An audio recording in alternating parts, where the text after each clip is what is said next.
Welcome to the regular planning commission meeting for Tuesday, September 24th, 2024. In the room with me is Peter Ryan, Danny DeClodio. I am Wayne Beeler. I am chairman of the planning commission. Online, we have Nelson DeLeon, James Harris, and Williamson Feasty, our vice chair. And we will first up on our agenda, of course, is to accept the planning commission meeting agenda. Are there any additions or changes? Just Chris is on Zoom. No, and Chris has joined us. So Chris Trachta has joined us. So actually, all planning commission members are here. And are there any additions or changes to the meeting agenda? Hearing none, do I hear a motion to accept the agenda? Sure, Peter. Danny? Okay, question on the motion? All those in favor, please say aye. Aye. Aye.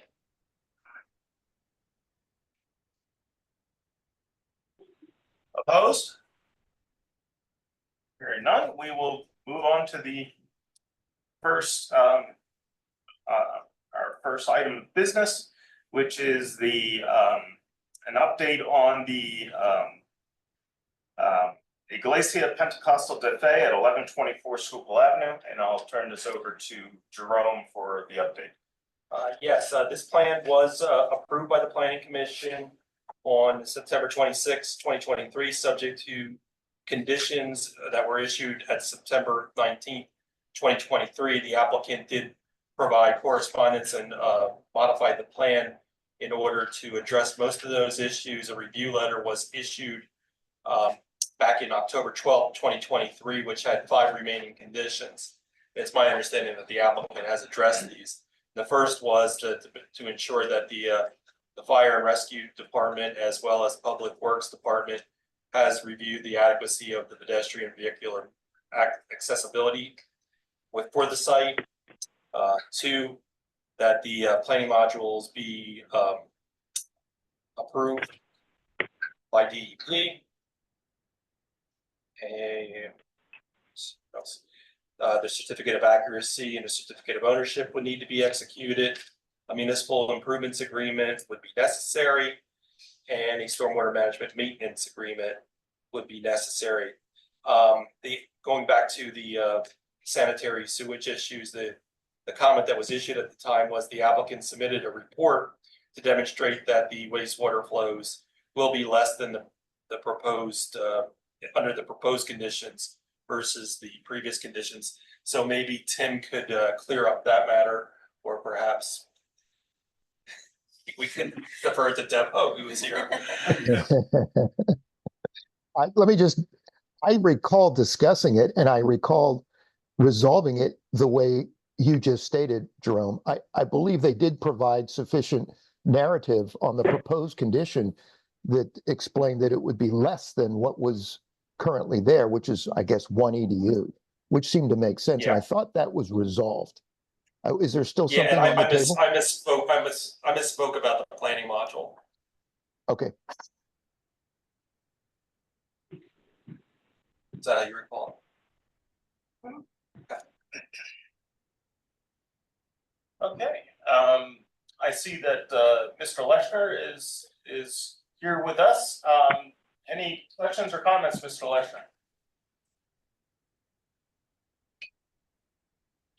No, I hear you.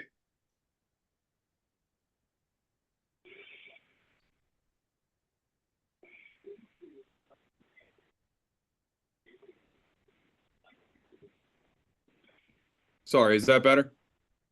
Yep. Yes. All right, sorry, I had to switch the microphone to the other device. Technology is wonderful.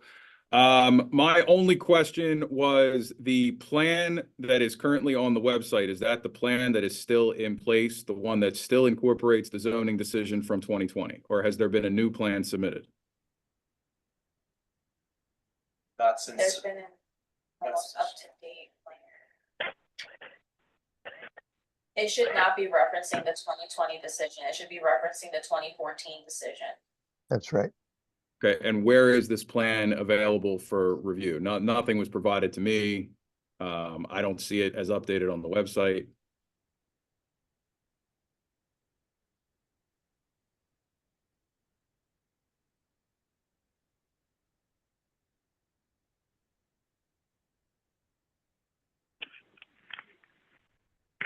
One second.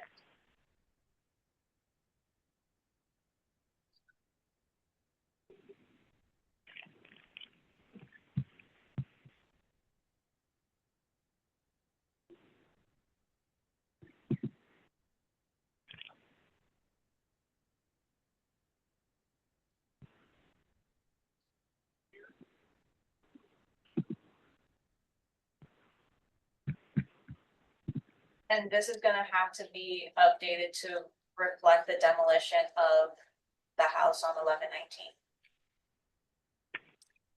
So is it still the intention of the plan to utilize the house at 1119 as a accessory worship facility, or has that changed as well?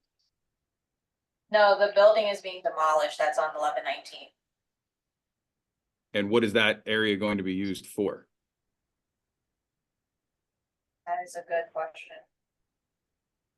So I guess here's my client's position is ultimately the 2020 zoning decision took into account both 1119 as far as utilizing it as an accessory use, as well as an addition to the church proper. So I understand that I got an email from Ms. Melendez indicating that they were not moving forward with the addition on the church proper.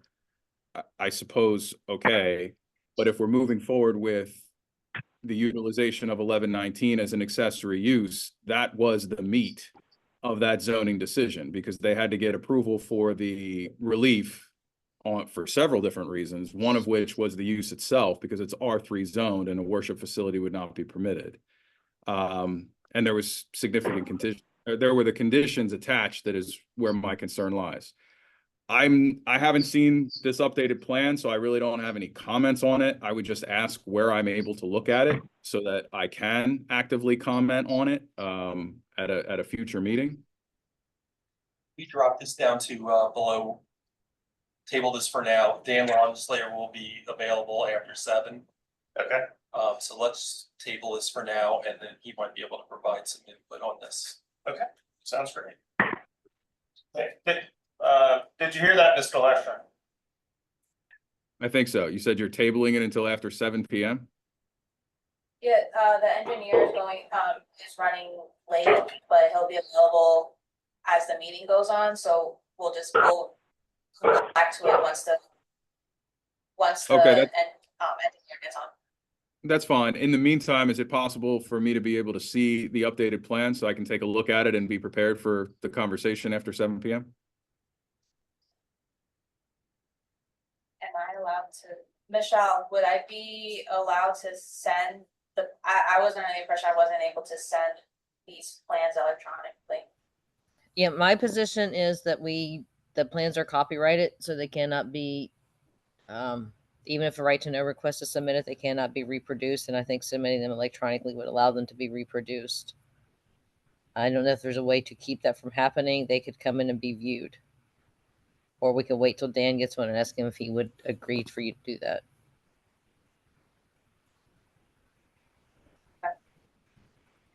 Okay.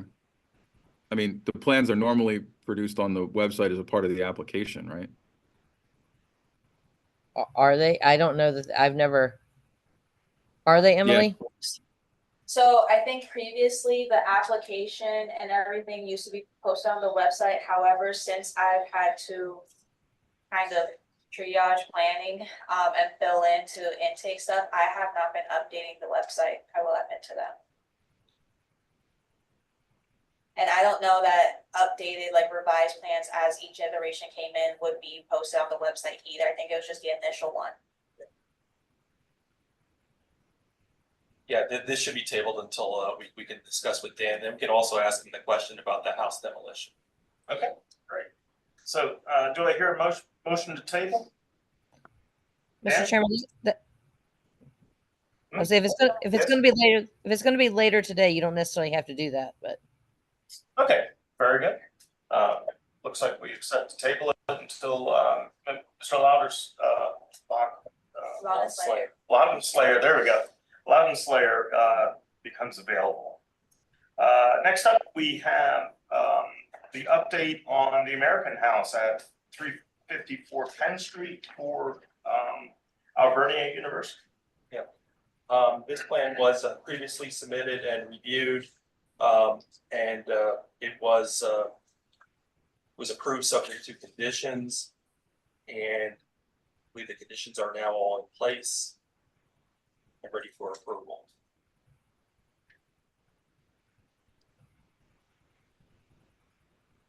The biggest one, of course, is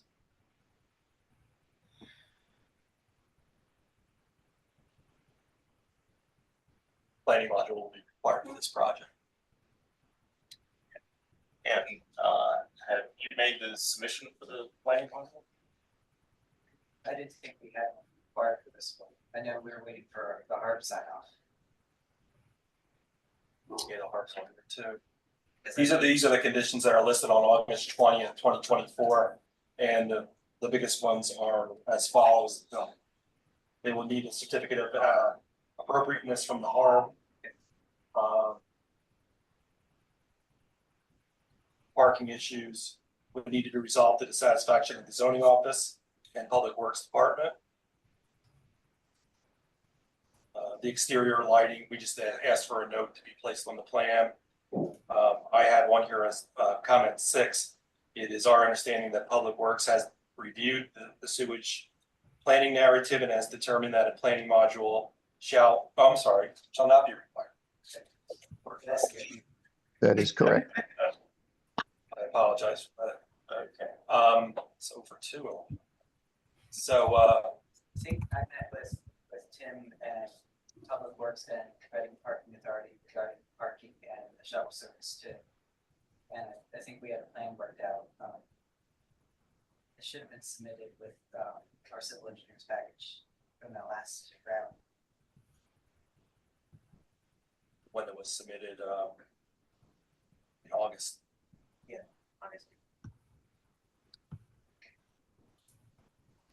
It's a condition of approval. And then I'm meeting with Harv at the next meeting coming up here on October 15th.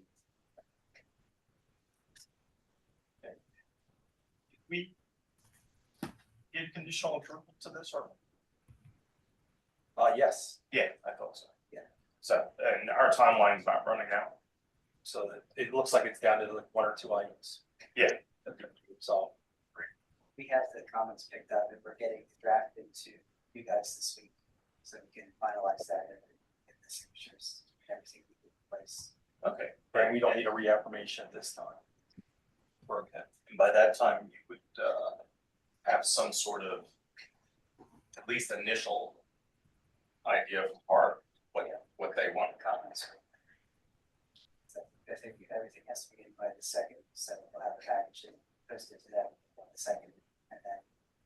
Well, hopefully, I don't know their process here, vetting on how they get the topics back. But yes, that pretty much. If they have any conditions of approval for the certificate of appropriateness, then note those on the plan. So there's no action. Okay, very, very good. At least that we know this is moving ahead. Next up is the Carpenter Technology B76 relocation at 1001 School Avenue. They're about to resubmit plans. We weren't sure if they were going to be submitting plans to meet our deadline that we provided. So this will be tabled. We did receive a letter from First County, so once we get those revisions, then we can consider for approval. This is Chris Williams. I'm the engineer for the applicant. Last time we went through, or we were at the Planning Commission meeting last month, and we went through all the comments, and we went through the waivers. The waivers were recommended, and the only outstanding issue, it seemed, that was holding us up from approval was receipt of the review letter from the County Planning Commission. So we're in receipt of that letter, and there are no comments that affect the plan that's already before you. So we're here to ask for your approval tonight. Conditioned upon us making the very minor revisions, adding a couple notes to the plan that were requested in the engineer's review letter, and updating the waiver notes, things like that. So just administrative stuff. The last review letter was issued on August 21st. And does staff have any objection to the conditional approval? I don't. Very good. Then you said August 24th, 21st. 21st. All right. And I would just add, Right, and then- I would just Go ahead, add, Michelle. I would add as a condition just for Jerome's review of any other of any revisions. I mean, that's kind of written into it, but just to make sure.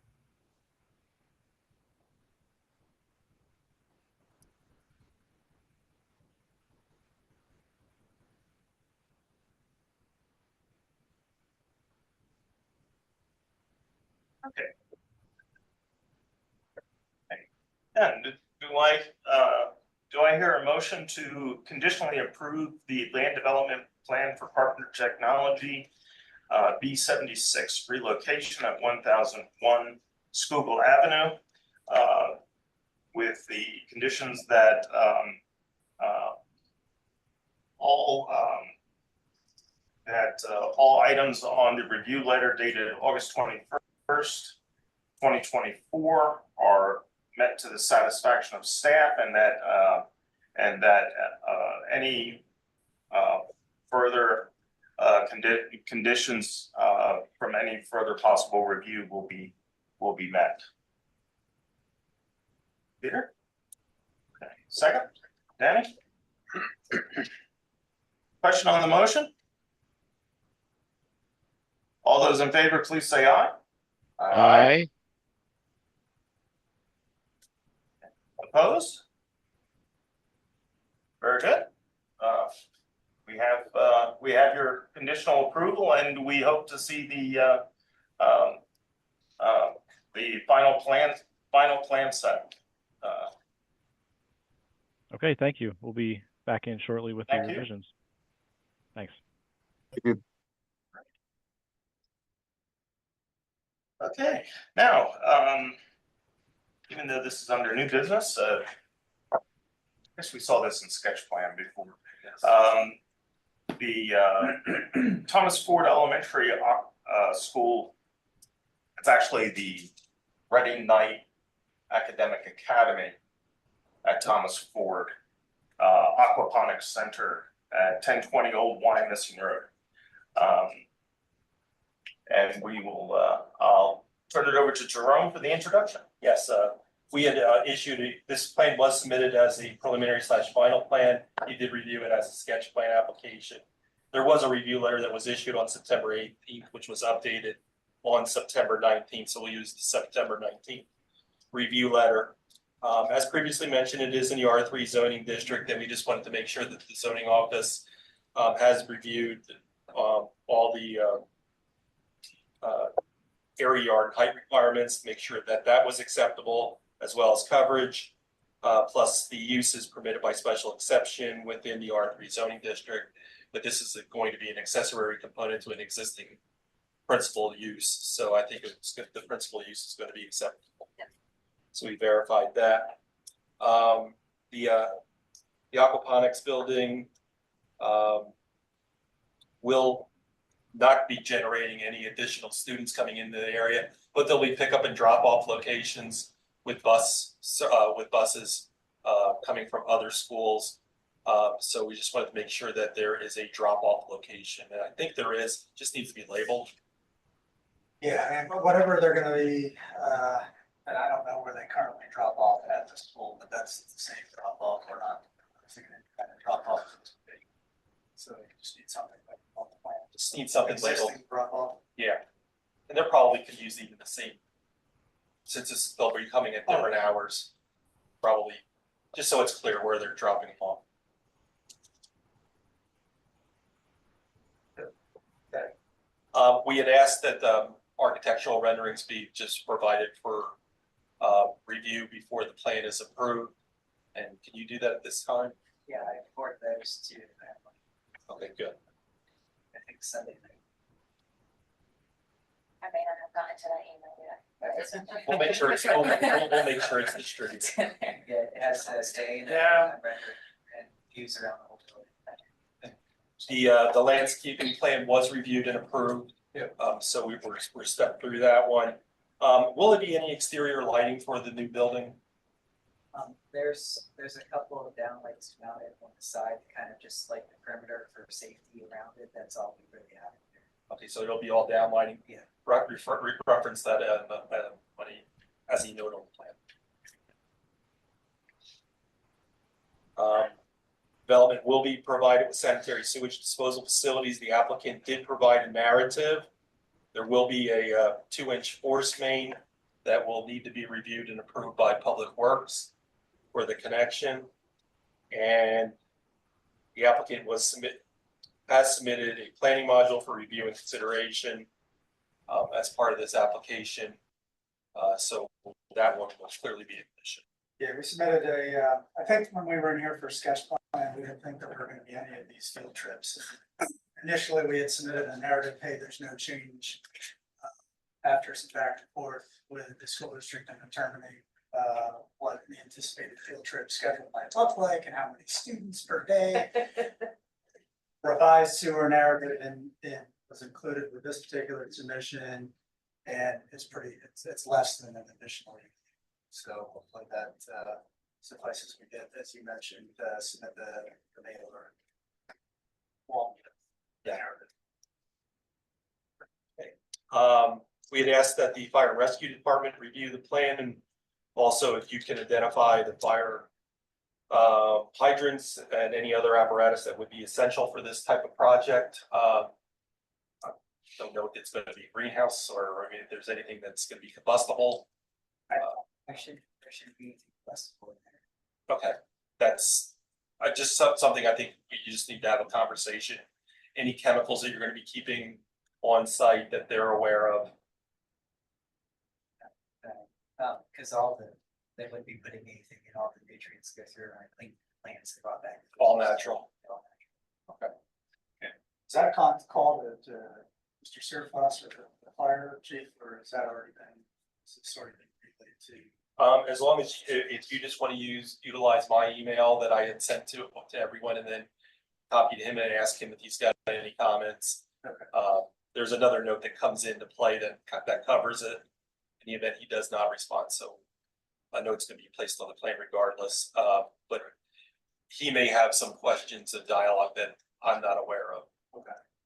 I just thought of the chemicals. Okay. Plan was reviewed in terms of for stormwater management, and we had a few technical issues that need to be resolved.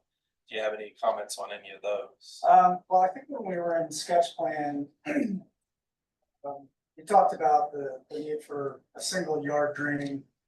Basically, when this building goes up, it's currently asphalt, kind of trap stuff between the two buildings needed to daylight it out. So there is a single yard drain with a proposed pipe that dumps out onto school property where it currently drains anyway. And correct me if I'm wrong, Mr. Kroll, I think you kind of said that's fine. There was nothing really needed for storm at that point. Has that changed?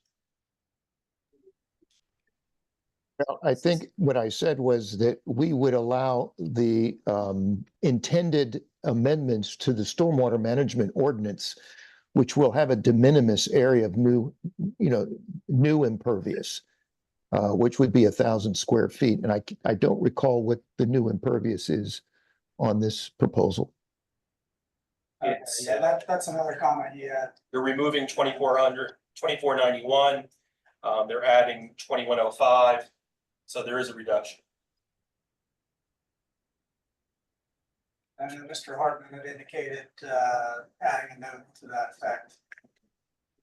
this plan results in a net reduction. So there will be a net reduction, Tim. Okay, but there will be new impervious. And I guess what we do is we look at the new impervious, and if it, even though there's an existing impervious being removed, if the new impervious exceeds 1,000 square feet, then the zoning, I mean, the stormwater management ordinance would still apply. You're gonna exceed 1,000 So, square feet. so we would then use what would be similar to what's in the DEP. If this were an NPDS permit, which I know it's not, but it would be the same type of approach to the stormwater management. So even though the net is reduced, you would still get the 20% benefit, you know, the 20% like you would if this was if you were submitting this to the DEP. So you may still have some need for, you know, a minor amount of runoff control, you know, infiltration from this, since the proposed exceeds 1,000 square feet.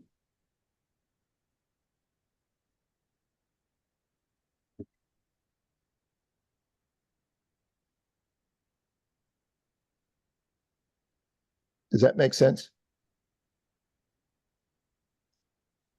Sure. Okay, I didn't hear anything and I thought maybe I lost you. If you have any questions, Aristides, yeah, just shoot me an email, Yeah, call me. yeah. I can go over that with you. Yeah. All right, that'd be great. Thanks. The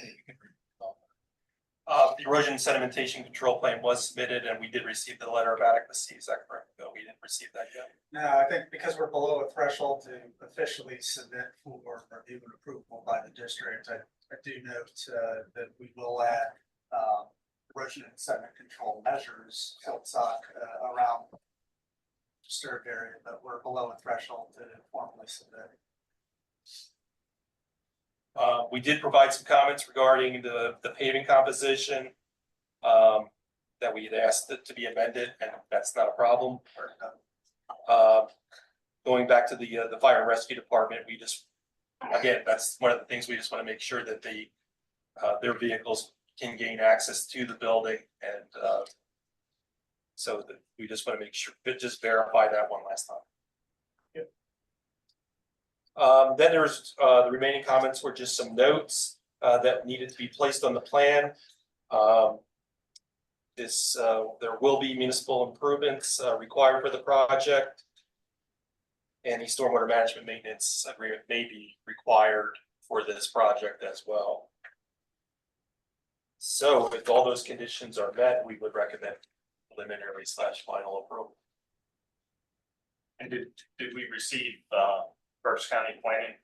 They provided comments during the sketch plan phase. Yeah, they did have a comment on that to indicate that in their last paragraph, they had specified that this does not constitute as an official review as per the NPC, and they would like to see a review letter. Did you get that?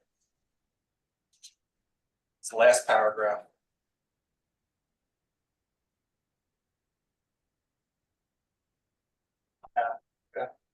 I'll reach out to them tomorrow. I'm so used to these mostly being benign and protocol.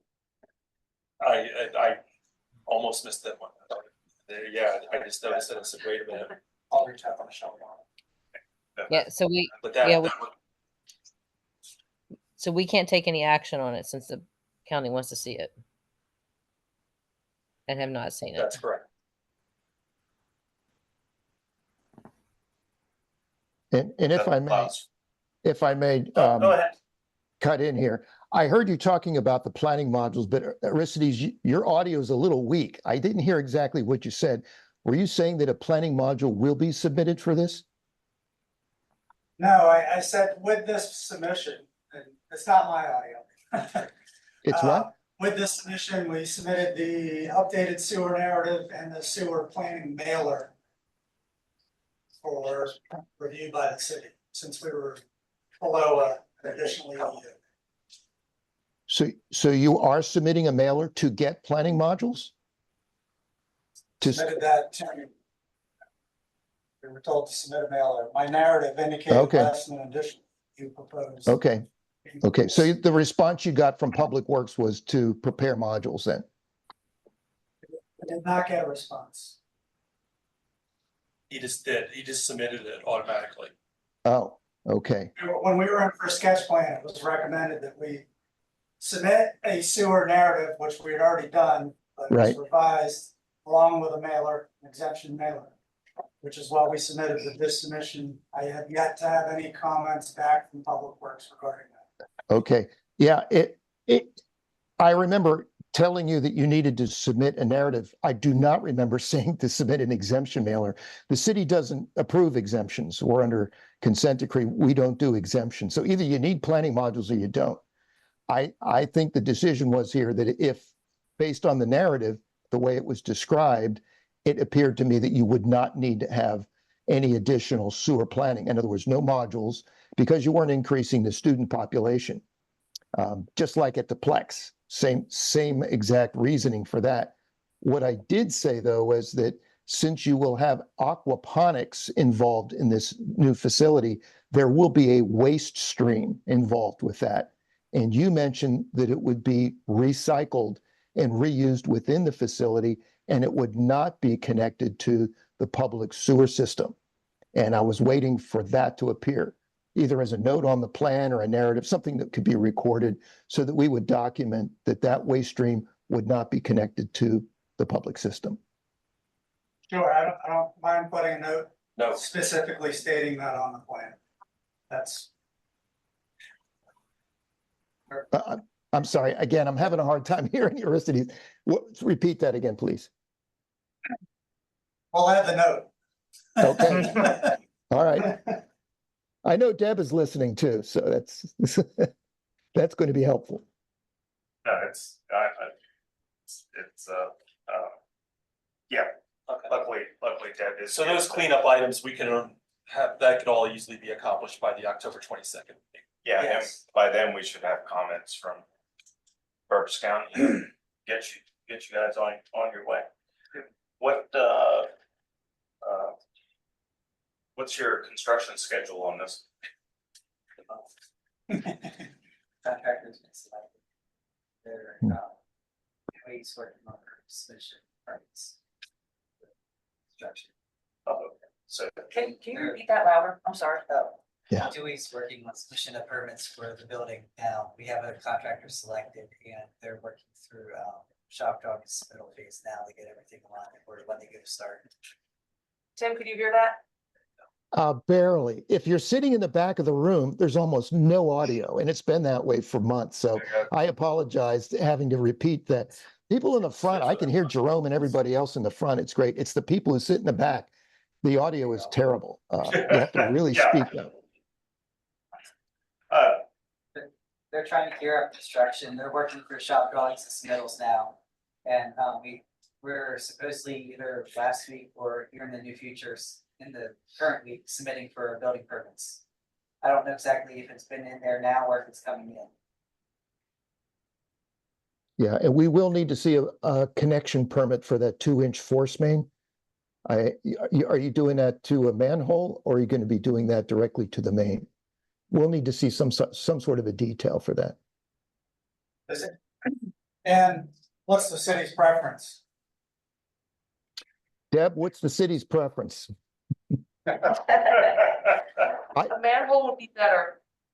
Tie it to a manhole? Tying to a manhole would be very nice if there's one available there. Yeah, I think right now you're showing it to the main, and the manhole's a few feet to the north. Yeah, What's the distance difference for cities? from building to manhole. I'd have to measure that out. I'll guess, sorry. I could separate. Maybe like 500.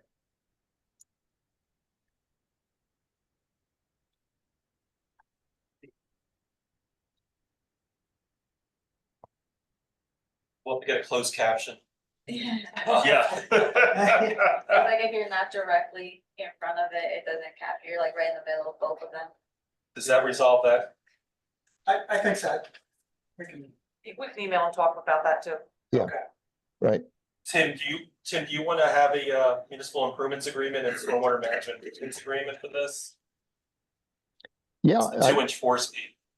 yeah, and if there's stormwater improvements, I guess that would be part of it. Are there any other improvements? That's it. Are there I mean, I've side, got 5 trees that were asked to be placed on the plan. yeah, There's 5 sidewalks. 5 trees. yeah, you got to get under the sidewalk with the sanitary.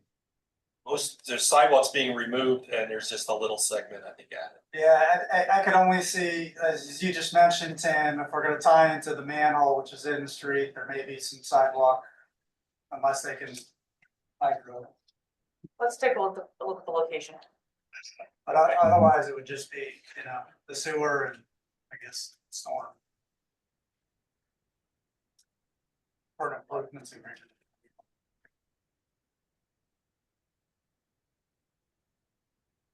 We'll go with the improvements. Okay. And Aristides, you have my sample agreements, correct? Or do you need me to resend them? I'm sure I have them, but if you could resend them, finding things in emails, I should just create a separate folder for that kind of stuff on my computer. I'll lose in 6 months. But Okay. it'll be my fault, not technology. Okay, I will resend them. Thank you.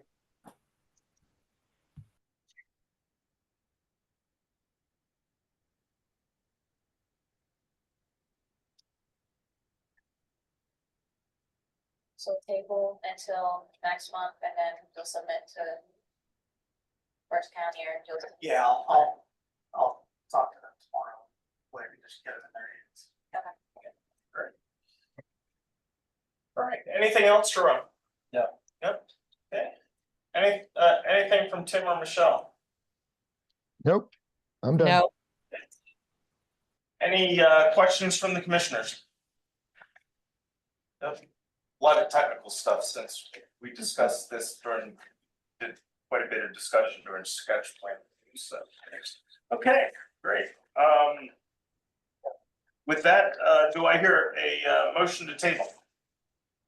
Dan? Okay, second? Okay, Peter?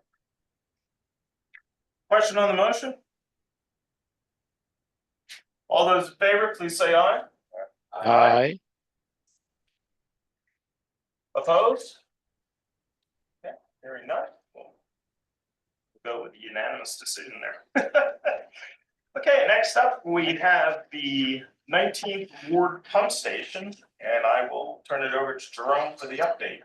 Okay, so this plan was submitted for review as a preliminary / final plan application. We had previous discussion as a sketch plan. That was discussed informally. So we'll go with the preliminary / final plan application. The existing conditions, as we are aware, are that the existing pump station will be removed and a new pump station will be placed.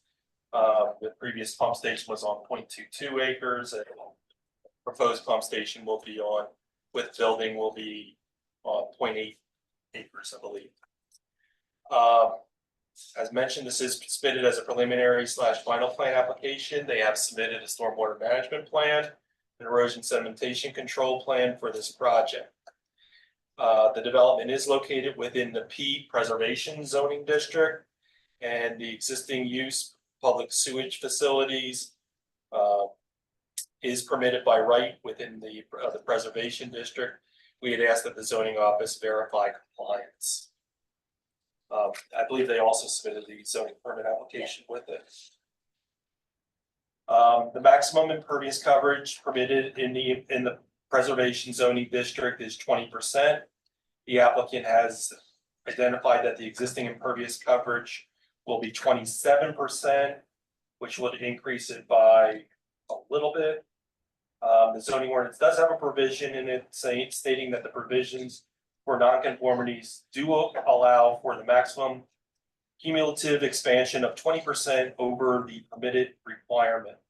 And we had asked that the zoning office review that and determine if that is acceptable or if a zoning variance is necessary. No zoning variance is necessary. Everyone's giving sign language. Um, We had, the planning commission has advised that, architectural renderings were provided, as well as, plan views and, elevations. So they submitted the whole 9 yards with this project. So if we need to look at those, we can. I've supplied some of those in terms with the pictures. The applicant has submitted a plan for site accessibility, parking and loading. The biggest thing that we were concerned with was that they will be removing 2 parking spaces that were previously used for the Stone Cliff Park, which is fine, it does work. However, if someone does park there and there is an emergency, I guess anything can happen at any given time, but it's gonna be marked as no parking in that area. The striping is gonna be removed, I'm assuming. So, Yeah, striping will be removed. We can add some hashing, if that helps, or sign. I mean, we're gonna have a swing gate at the top as well. yeah, just so no one assumes that, oh, that's just for the park, I'm parking there. Or that's a handicap space, yeah, park it there. We had asked that this, it is 12 feet in width, that's going to be providing access to the pump station. This will be only utilized on not on a permanent basis, it'll be used from time to time, for trucks and equipment, deliveries. So this is a one-way point of, ingress and egress. And we just want to make sure that this matter would be acceptable to the zoning office, public works office, and fire and rescue department. Yes, So it's okay with the zoning office. Public works have any concerns? you have to ask Mr. Kroll, I can't answer. Yeah, Tim, it's 12 feet width, go ahead. is 12 feet width acceptable for one-way travel? Yeah, 12 feet, yes. Yeah, we have many alleys that are 10 feet. So the only one we need to check off on is fire and rescue, to make sure that they're going to be satisfied with the 12-foot width. Moving on, the site, portions of Stone Cliff are located within the floodplain. This site is not. And then also the pump station itself is not located within the 500-year floodplain. So in case no permits are necessary for the floodplain. Moving on to stormwater management, we did provide some technical comments on here for review. Tim, it would have been nice if we could have utilized the new standards for this. It would have been more applicable. I don't think we would have had any comments, but these are based upon the current requirements. Well, maybe we should talk about that because we've been using the proposed amendments for about a year now on a lot of different projects, including the STEM Academy. I didn't have a chance to go through all of the details. I did read through, but I glanced over it. Was there something in particular? No, something- these are all just minor comments, and Michael Hartman made that comment. He said, I don't think any of these comments would apply if we were using the new standards. Well, maybe this is something we could have a technical sidebar meeting with the various engineers, and we can discuss that. Yeah, I think so too. Sure. We would be open to that. Okay. Okay. An erosion and sedimentation control plan has been filed with this project. The Berks County Conservation District should review the adequacy of the plan, and the NPDES permit would be necessary for approval by DEP. How's that application? It's good. We're through, well, we will be through admin tomorrow for the NPDES permit. And then they'll be on the technical comments. Great.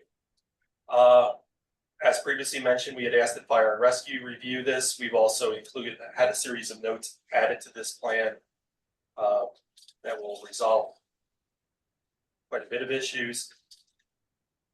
Comment 14, we had suggested, this is a suggestion that an annexation plan be considered by the county.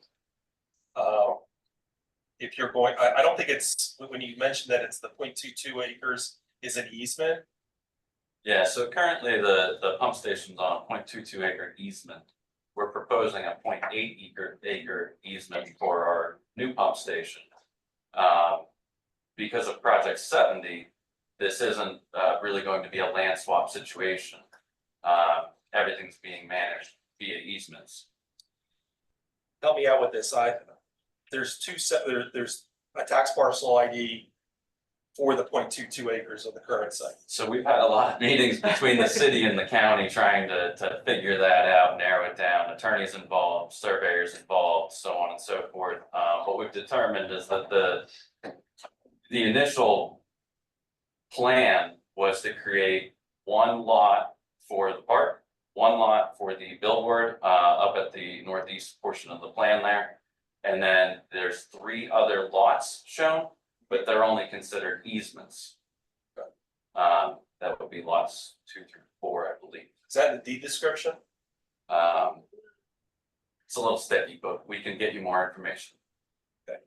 Michelle, we typically resolve these matters as part of an annexation, but if it is an easement, we can definitely dissolve the easement as part of the plan. What's your suggestion? I've not been involved with these discussions. I did get a call from the county on this project yesterday, so I think that's something we should circle back and include them in the conversation. I mean, if we don't need the easements, of course, but I want to make sure we're all on the same page. Yes, the information has been provided over to the county and the county solicitor and the Reading solicitor. And they are to be talking back and forth if they agree with all the assessments. And they've been in a bunch of meetings and conversations on all the historic information we found for the easements. Okay. Yes, that would be the city solicitor, not myself as the planning commission solicitor. The Yes, county, that would be the city's. Yes, you're Yeah. correct. And it's the city solicitor. yeah, so I'm not, so we may want to either loop Fred in or ask and have that conversation.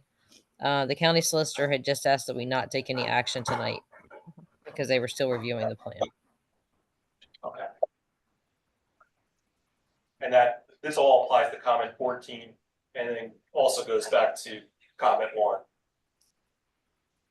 The remaining comments are just plans that require action prior to municipal approval. This will require a municipal improvements agreement as well as a stormwater management maintenance agreement. And that's another conversation I had with David yesterday regarding the improvements agreement and the escrow, how we would address the escrow. Yeah, I think that's something that needs discussion, Michelle, because we got the same situation here as we did with the 9th and Marion Fire Station, which is city, and the skate park and some of the other ones, where here it's owned by the city. It's going to be maintained by the city. Mm-hmm. Yeah, so that's another conversation we need to have. Right. So it sounds like we're gonna have to have at least 2 conference calls on this.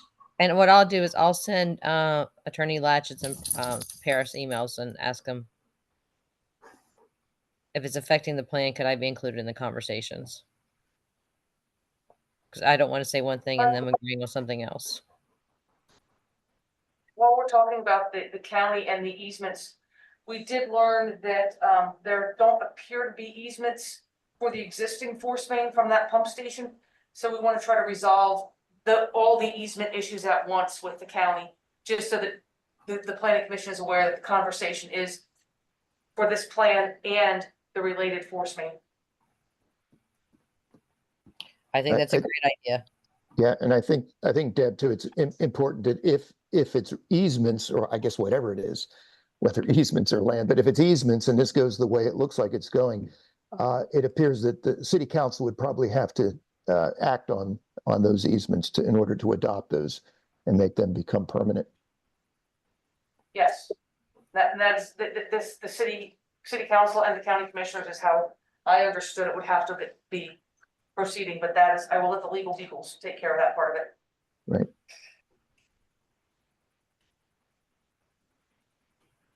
So we can get all these issues resolved. We should be in good shape for approval next month. And just as a comment, because since we're talking about the easement, from what I understand, these force mains go, I think it's up underneath the Tumblehock, yeah. This is, Think big. yeah, this site's right against the Tulpahawken, and it'll follow the Tulpahawken and then it'll cross the Schuylkill. That's wow, okay. And then that goes into the new coal property. The city actually owns, a parcel, it's a funny shaped parcel, kind of goes along the river. The city, then railroad, then I believe it's the parcel, Riverfront Commerce Center, Dana Oley Street Yard, New Coal, what do you wanna call it? I mean, that Berkshire Bottling, but the 50-ish acre parcel, yeah. Okay, so that would be easy enough for them to get that information, show on their plan. Yeah, it's actually connecting into an existing interceptor. It's a 32 by 40 interceptor that should be showing on their plan already. It was one that was studied back when the original subdivision was done for that property. Okay, great. I just, cause I was just thinking of, remember when we did that, when Carpenter took over the Dana site. Okay. And all of that, all of, there was a lot of sewer stuff down there that was never marked. And as I remember, it took a little while. So I just wanted to see how we were looking on that side of things for the future. Okay, because that I remember took a while. I think that you were with us at that time. That took a while. So, all right, any other comments from Tim or Michelle? Nope, I'm good. I have nothing. Any comments from the commissioners? Okay, hearing none, do I hear a motion to table the 19th Ward Pump Station at 1170 Monroe Street? So move. Peter? Nelson? For the second? Okay. Question on the motion? All- Sorry, Will, just, who is the owner of the 19th Ward Pump Station? The county, right? The county owns the land, the city is the Maintains proponent it. for the project. Okay.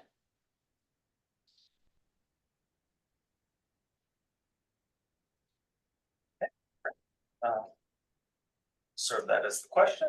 Okay. All those in favor, please say aye. Aye. Opposed? Okay. Very good. So we have that tabled, but we hope to see you next month and get a lot of these questions resolved. Sounds good. Thank you. for having Thank us. you. Yes, thank you. Okay. Next, we have the 317 Franklin Street Daycare Adaptive Reuse Plan, and I'll hand it over to Jerome for the update. Okay, this plan was previously reviewed as a sketch plan by the planning commission, and comments were issued at that time.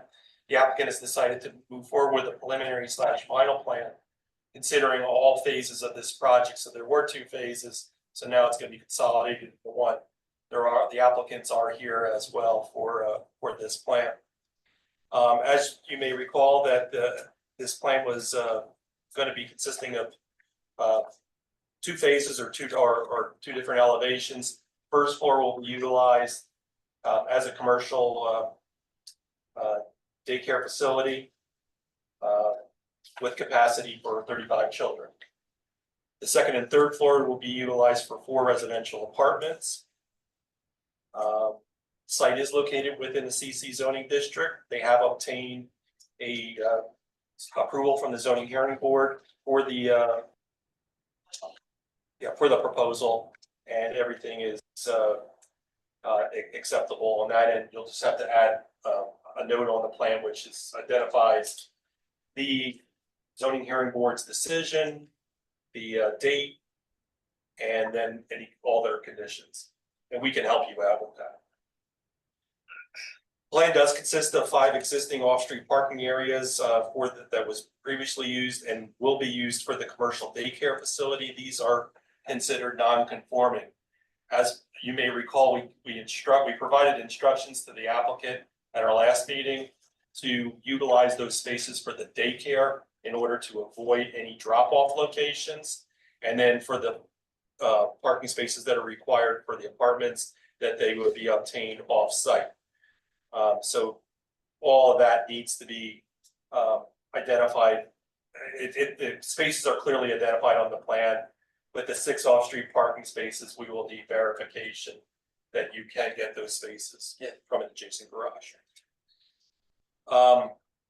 Comment 7 goes back to the pickup and drop-off locations, that they be utilized for the 5 off-street parking spaces only, and that's Franklin Street would not be utilized for off-street parking.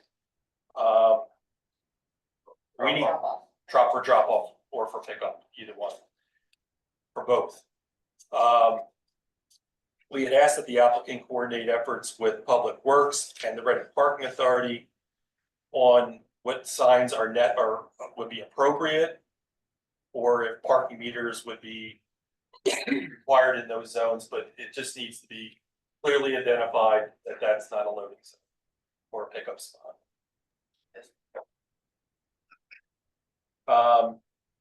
We had asked that the clear sight triangle be added to the plan for Carpenter at Franklin Street. We'll have to look at the landscaping that's proposed. They did provide a small area or bed, but we want to make sure that that doesn't get in the way of sight distance. Yes. So that's where the clear sight triangle will be beneficial. We may have to shorten up the bed. Yes. Regarding sanitary sewage disposal, that we had, this plan will require a planning module. And the rest of the comments are notes. We had provided the applicant also with a formatting of a plan that we typically utilize, or a template, so that they could follow. I don't think the architect maybe didn't understand it completely, but we would like to meet with them or with you, and just so we can clarify how the plan, most of it's correct. It's just that it needs minor adjustments. So I can coordinate with the architect, and we can all schedule a meeting, that way we can make sure everything on the plan is correct. Yeah. It's small. Some of the things aren't necessary on the plan because they're relevant to building permit applications, so we really don't need all those sheets. And that concludes our review. Jerome, I have a concern. As I was reviewing this, I'm looking at the 5 spaces along Carpenter Street, and I noticed, and I must not have caught that last time, but the one on the south end is right up against an inlet out on Carpenter Street. In fact, it's boxed in. You can't actually get into that space from Carpenter Street. You would have to do like a 3-point turn to get in to that space. I don't know, Emily, if you want to zoom in, maybe you can see it better. Well, I'll pull up what the existing conditions are. Yeah, you can see it on the plan you had there. Do you know which space I'm talking about? The one near the corner. Yeah, one closest to Franklin Street. Yes, and that there is an inlet there, and you really can't get into that space like you could the other ones directly from Carpenter Street without running over top of the inlet. And you couldn't get in, it would block you. But if somehow you worked your way in and did a 3-point turn and managed to get yourself in there and got boxed in with somebody parked next to you, you wouldn't be able to get out unless you ran over that inlet. So I have a bit of a problem with that end space. But so it's 2-way. That block is 2-way. It's not only 1 way. No, he's not talking about that. The back in the corner. He's talking about Yes. this right. Do you see the inlet right But there? they come in north to south, they can park anywhere they are. They're saying that if he came down Carpenter Street, Yes, he might be able to make that turn. They made there, it but, a two-way. because it's two way, there's no one way. but you're How- still gonna get boxed in there. I think you're boxed in. I mean, 2/3 of that space is being blocked by that inlet.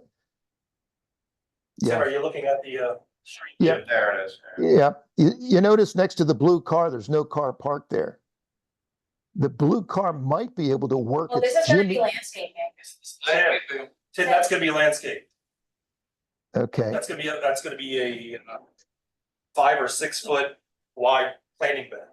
it's still gonna be a rough fit on that end spot, that southern space there. So here's my question. Does the handicap space have to be on the north end? Is there something there that would require it? If you could go back to the plan, Emily. Is there something that would require that to be at that location? That southern space is a bother because I think you're going to be boxing in a person trying to get in and out of that space. And so my question is, could you flip the whole parking arrangement 180 degrees? Could you make the handicap space that southern space? Or is there a ramp or something that's oh, I see you do have a ramp on that side, so it would be necessary to have it up there. Yeah, it's too bad. I got another alternative. Why we could dedicate that space for an employee who's not going to be going in and out of the site. Yeah, And the other four spaces are definitely adequate for the pickup and drop. yeah, I think that would be a good fix. Yeah, I realize you probably could work your way in. I just hate to have somebody boxed in and then you couldn't work your way out because of that inlet. I don't want anybody driving over our inlet. And if you did, unless you had like a big pickup truck, you're going to have a hard time negotiating driving over that inlet because it's a 5-inch drop.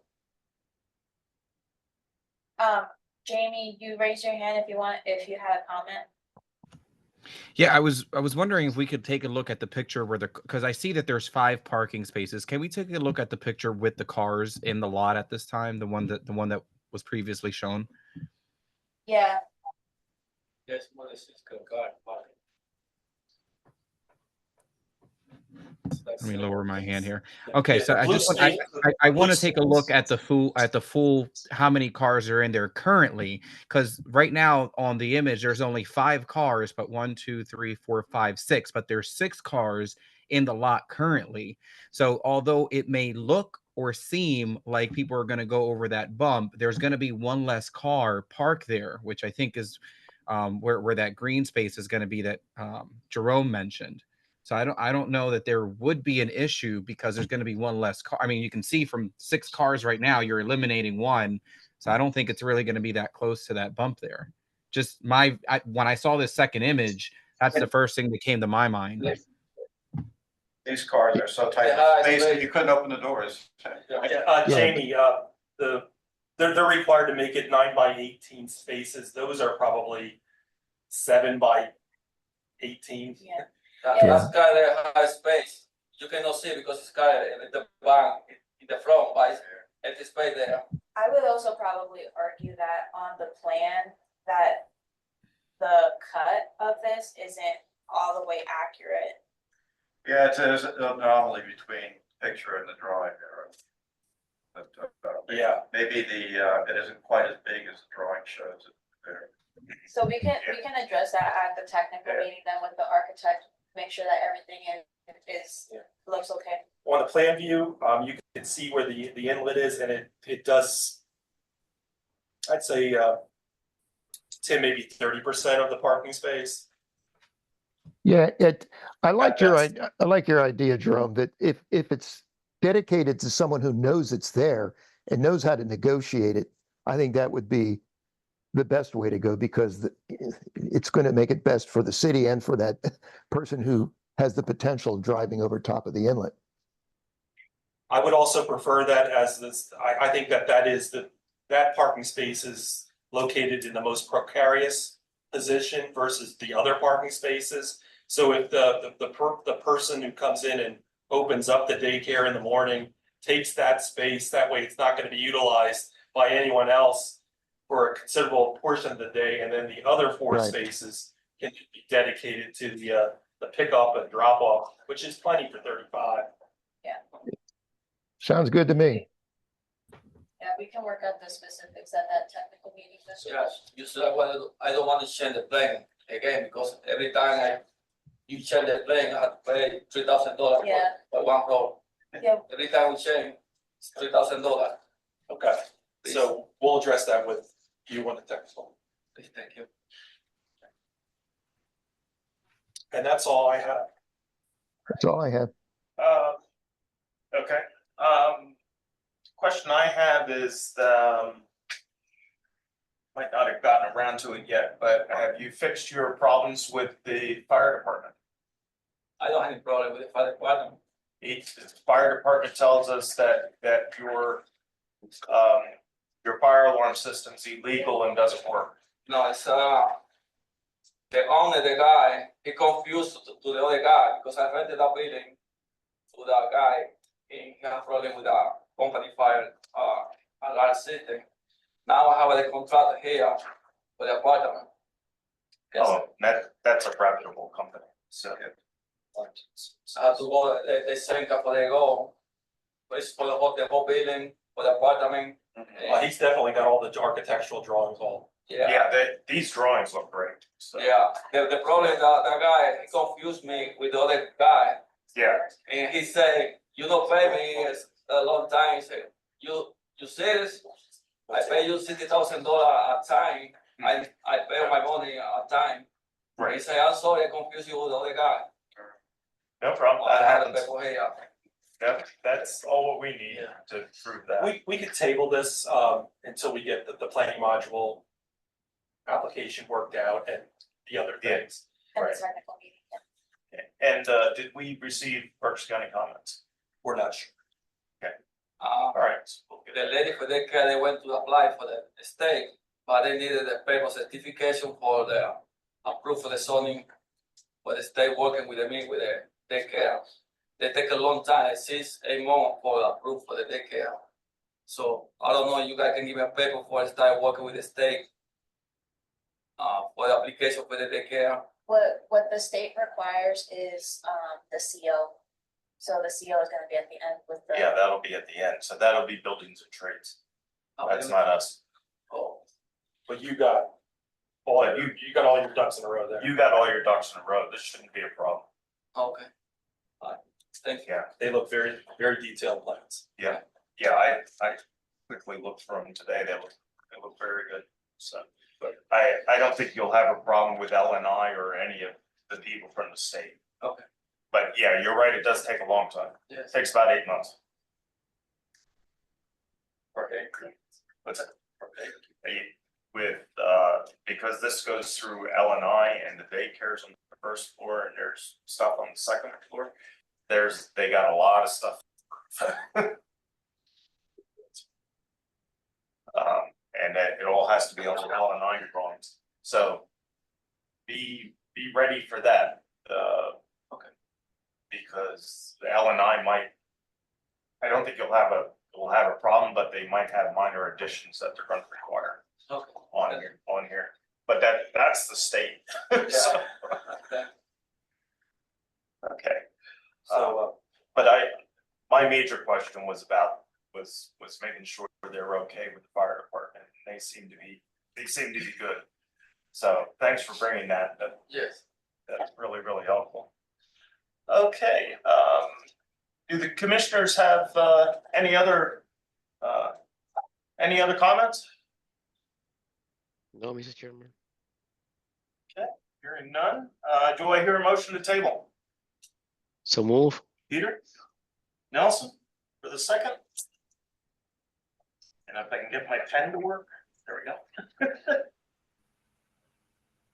Okay, question on the motion? All those in favor, please say aye. Aye. Opposed? Very good. Well, we will see you soon. But you have most of your work done. So, just these few little details and we'll be able to get you going. Mr. Chairman, just to, Jerome, there's no agreements, correct?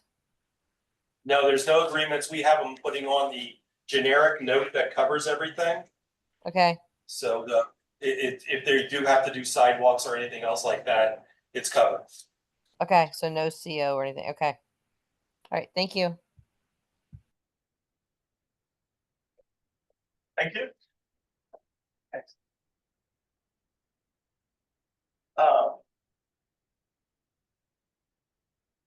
I'll bring that up at the end of the meeting because Scott's here. Do we wanna, do we wanna speak to the plan? We're gonna talk about you.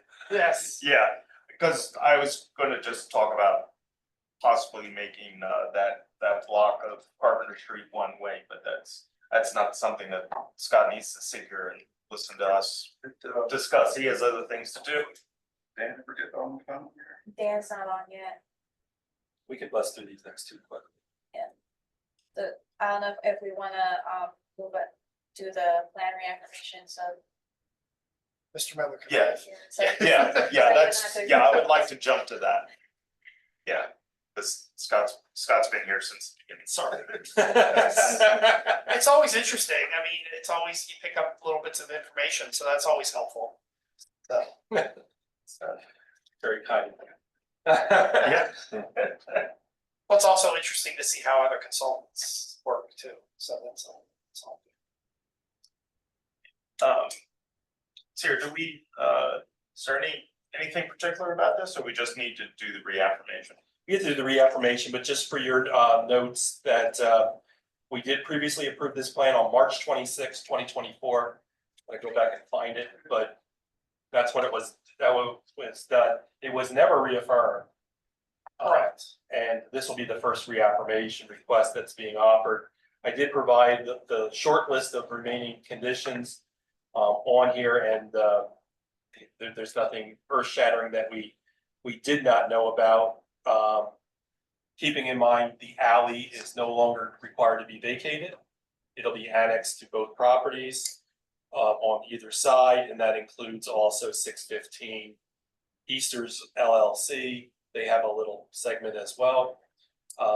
So we did have a technical meeting and went over all of this in detail, and that was, so we were able to resolve the alley issue.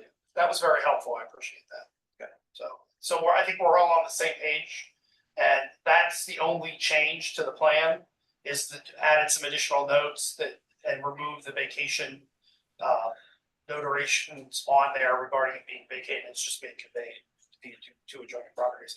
And we updated the deed of transfer information and or the legal descriptions for that. So, and then I'm aware of all these items, and when we resubmit, we will have a complete packet with all these addressed. And he's got the MBDS and ENS approval, so we're all ready. And Michelle did send me the improvements agreement and the stormwater agreement, so we have those as well. Okay. So we're recommending the reaffirmation. It looks like that Go ahead. it looks like 615 is taking their little parcel. Do we have final? Well, I don't have final verification on that, but it's initially that was the preliminary discussion, but I have not gotten the official word yet. Okay.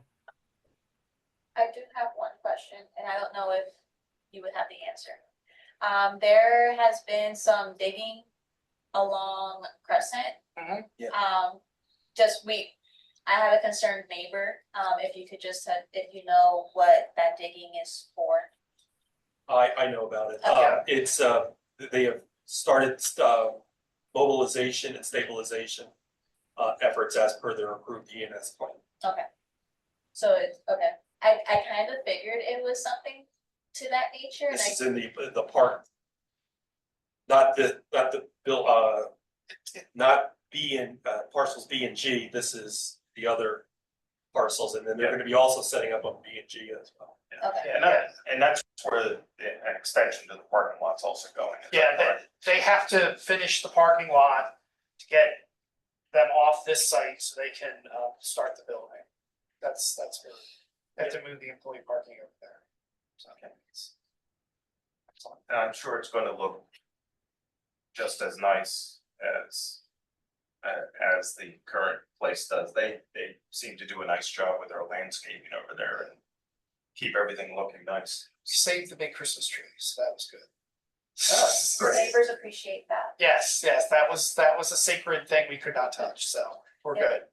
Yeah, the name, it was an elderly couple and they were apparently out, so they weren't aware of anything that was happening, so they came into the office, I talked to them and they just wanted to make sure that of what was going on. We have the approved origin sediment control and the MTDS permit, Okay, which I have to renew anyway, but anyway, that's beside the point. I assumed it has something to do with Yeah. that kind of stuff, Okay. but just want to verify, thank Okay. you. Okay, thank you. Any other questions on this plan? Hearing none, do I hear a motion to reaffirm the Mitsubishi chemical land development plan for 2040 Fairmont Avenue and 500 Brookman Avenue? Peter? Second?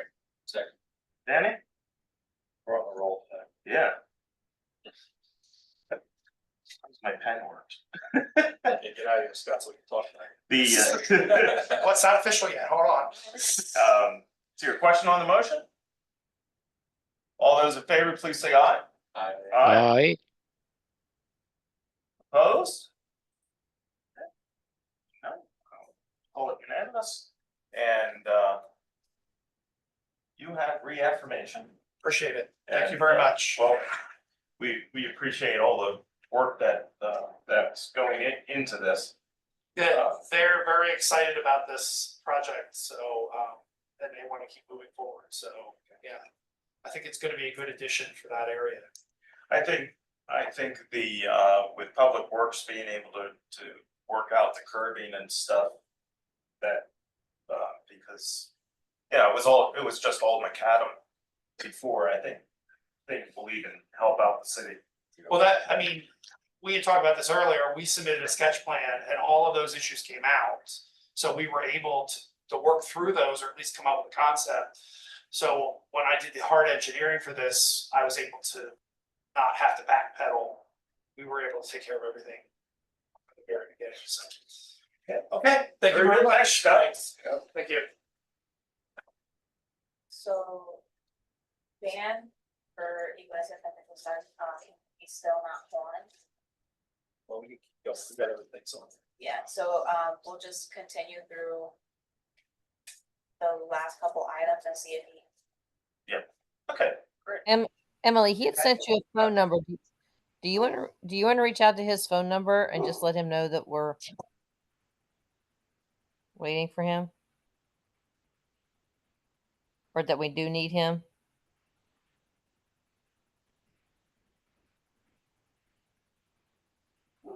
All right, I'll just step out real quick and call him, but keep it first. Okay, great. Yeah, we're just gonna talk about We're just gonna talk about. strategic plan. Which, the, city council, actually, unanimously approved the strategic plan. Town plus plan? Yes.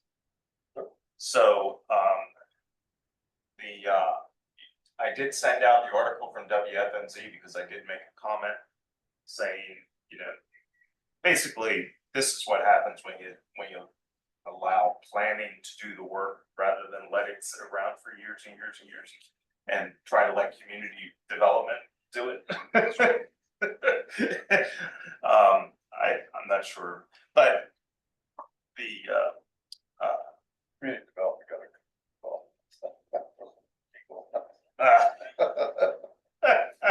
Got what? They got a report of legal. Yeah. Oh, getting clarification on. yeah. But I'm tired of us being overlooked and then them hiring people who, because like I said, don't hire consultants. I mean, Jerome's a consultant, but One of you. he's not like Stantec, who's just coming in, does a job and leaves. You know, he's part of the team. So, and Shannon is too. I don't consider them. I don't think anybody else does either anymore. So, so I just wanted to clarify that statement I made, but I did try to put it clearly to the administration and to city council that you know, we are here to do this type of work and make sure this type of stuff moves forward. So in the executive summary where we put in the moving forward, we suggested that a committee be formed, and I think that the planning commission members should be incorporated within that group, or at least a good share of planning commission members should be included. And then, I mean, the best thing to do in the implementation efforts is to take a look at what can be implemented on short term, flow through, accomplished, and what could be then accomplished as longer range goals, which may require funding from outside sources. So we're on our way with certain things already. So it's good. So the active transportation plan, and of course the comprehensive plan, and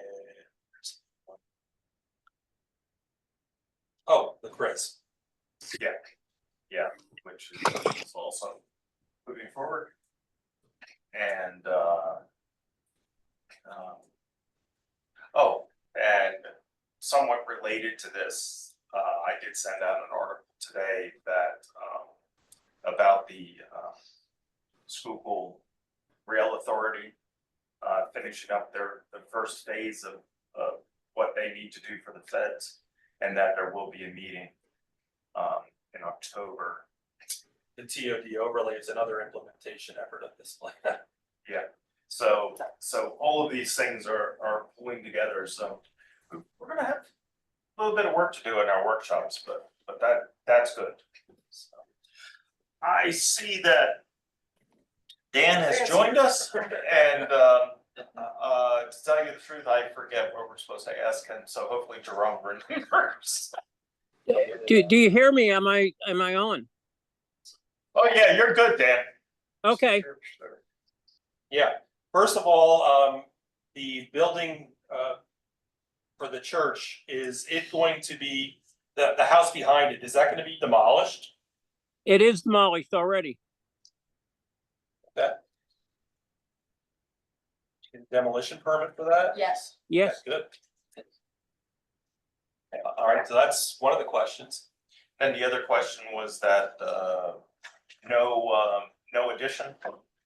No, yeah, so there isn't going to be an addition on that building, correct, Dan? To the former restaurant. Yeah, No, all the development will happen back on the Luzerne Street property.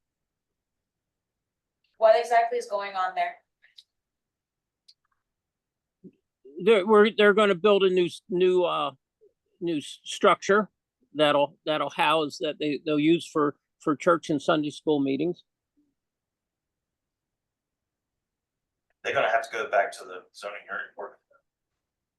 Yeah. Why is that? Because I'm pretty sure that the old zoning hearing board, I don't think that it was they were demolishing it and then building a new structure. It was that they were to use that existing structure. That's what I thought. That's what I remember.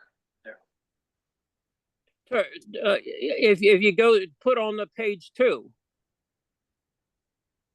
what that shows our proposed building there. We've been talking about taking that down. At most, they were going to use the foundation as a utility room, and that didn't work out because there's not enough headroom.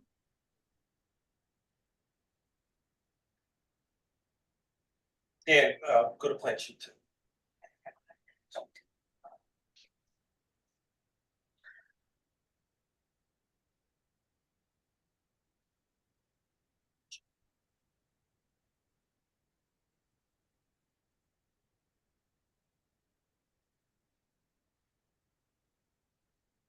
I just have page 1. Oh, here it is. Here's an old one.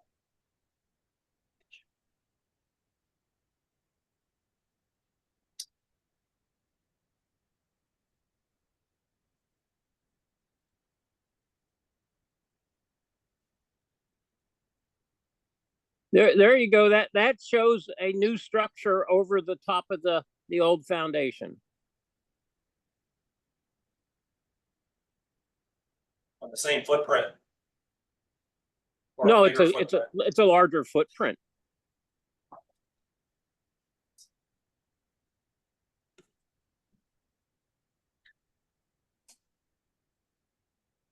What's the structure is bigger rectangle around it? The new? Where's the new building? Yeah, it says 1-story proposed education center, 1,800 square feet. Where's the outline of the building? Which is the rectangle.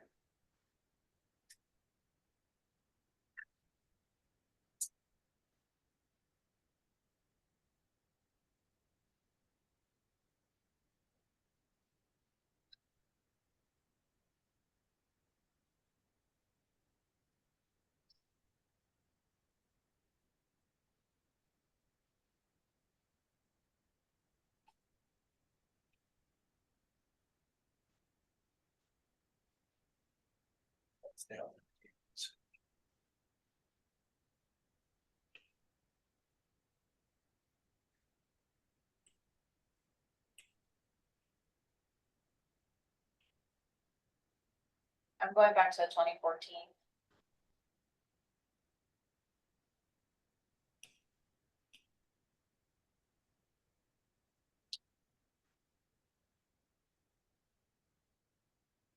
Well, I mean, Emily's doing that. Dan, is there a note on the plan that says that that's gonna be demolished? I And then, I don't remember offhand. I can open it up and look. And you got a demolition permit for it. Oh, yeah.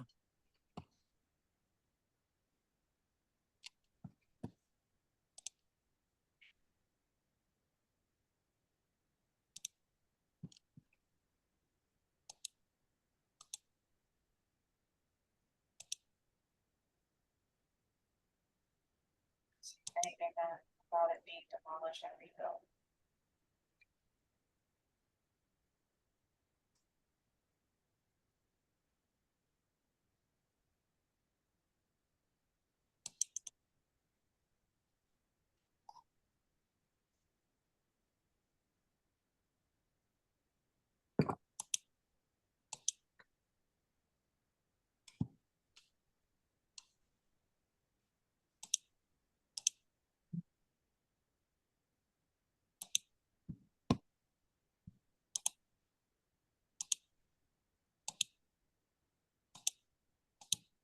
There isn't anything in this decision from 2014 about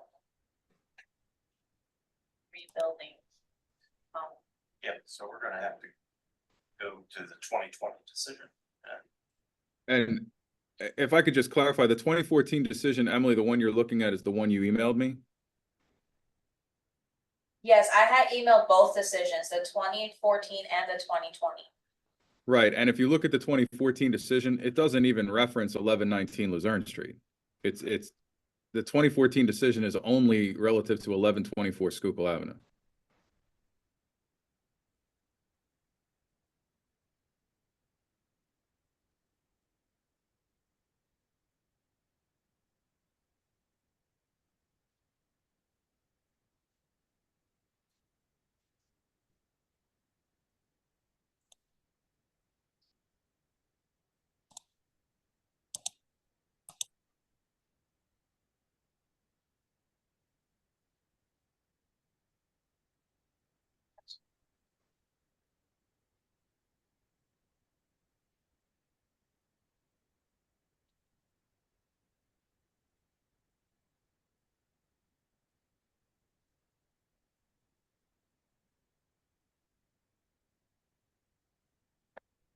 So Jerome, I don't.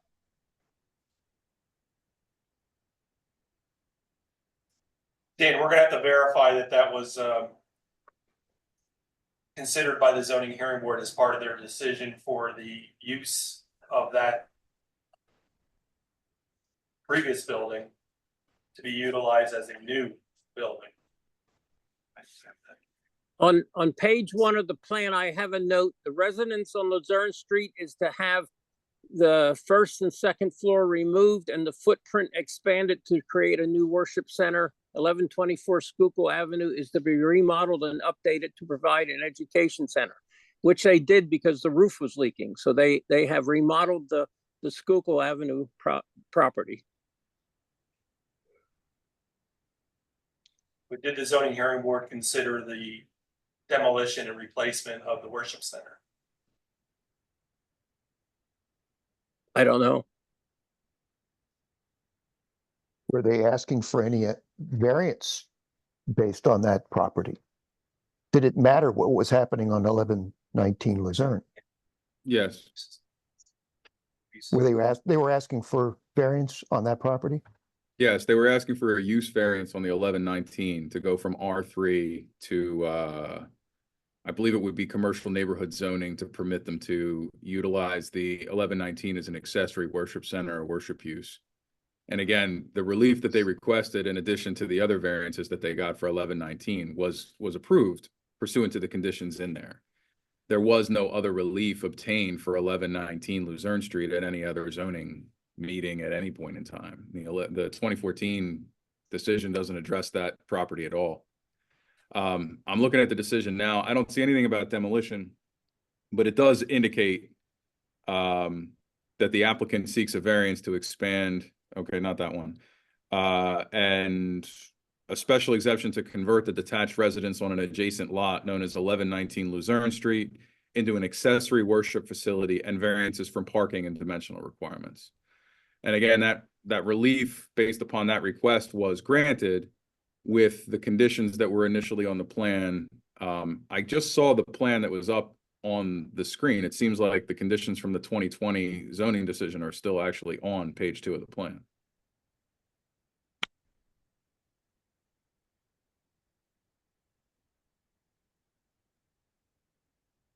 Yeah, but I'm with Tim on this and not having the decision in front of me. What was that part of the consideration of the zoning hearing board? And if they weren't going to remodel it and they were just going to demo it, was that part of the consideration of the zoning hearing board granting any relief?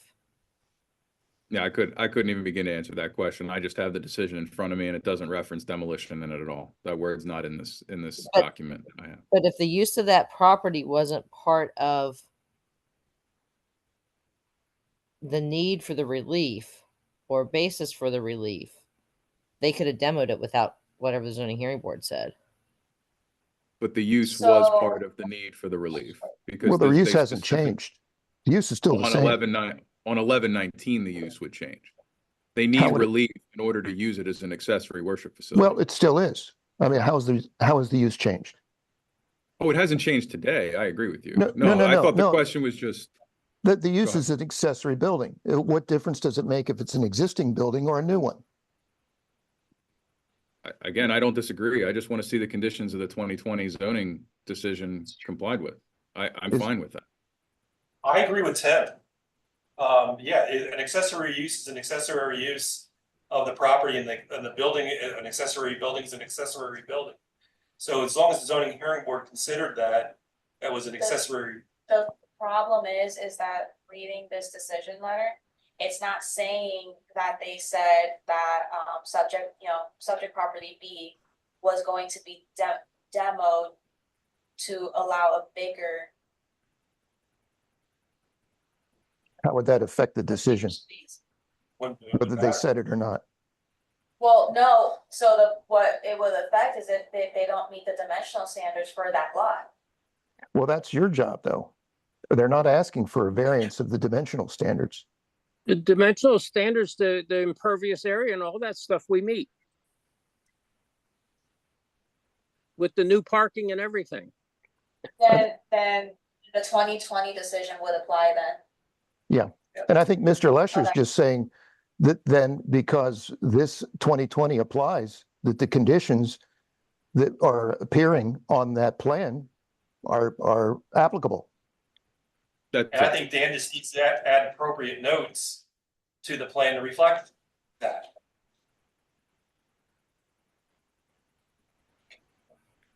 And then we get back into my question that I asked a few meetings ago. Within this decision, if you take a look at, you can scroll if you have it up there. Item B.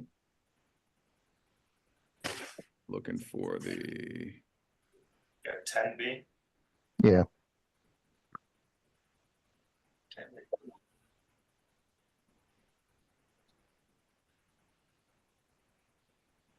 Is that the pork chop? yeah, The pork chop becomes unnecessary because they've closed the alley off.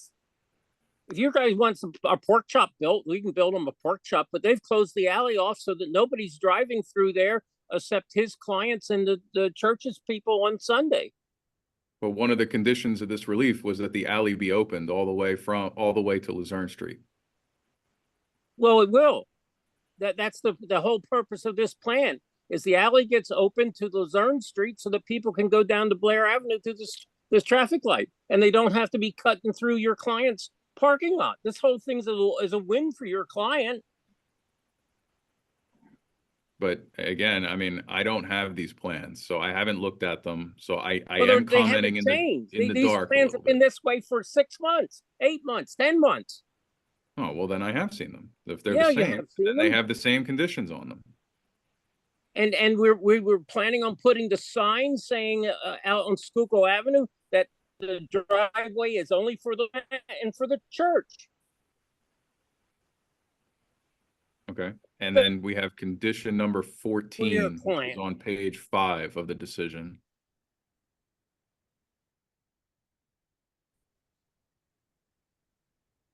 And this is that raised pork chop condition with the no right The turn in raised that. pork chop condition was to so that traffic wasn't allowed to come through and turn up and go up into the northern properties there. With it cut off, there's no need for the pork chop, and that takes a parking space away from your client. Well, I mean, again, on the plan, the pork chop itself is not reflected. On the plan, there's just a 29.88 foot notation. So I've been asking for information about the pork chop for some time now and haven't received it.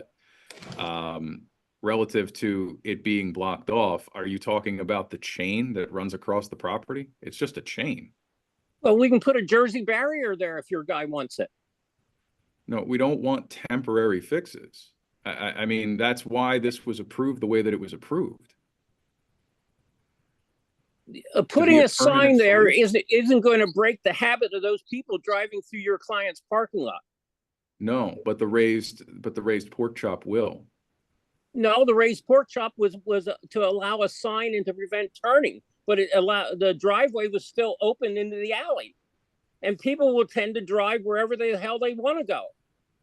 I think it's a better issue for your client to have it cut off.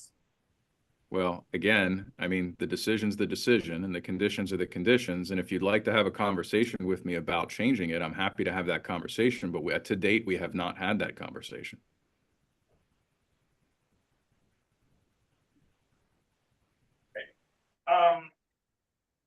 Well, I think with this is a matter that needs to be resolved between the two parties.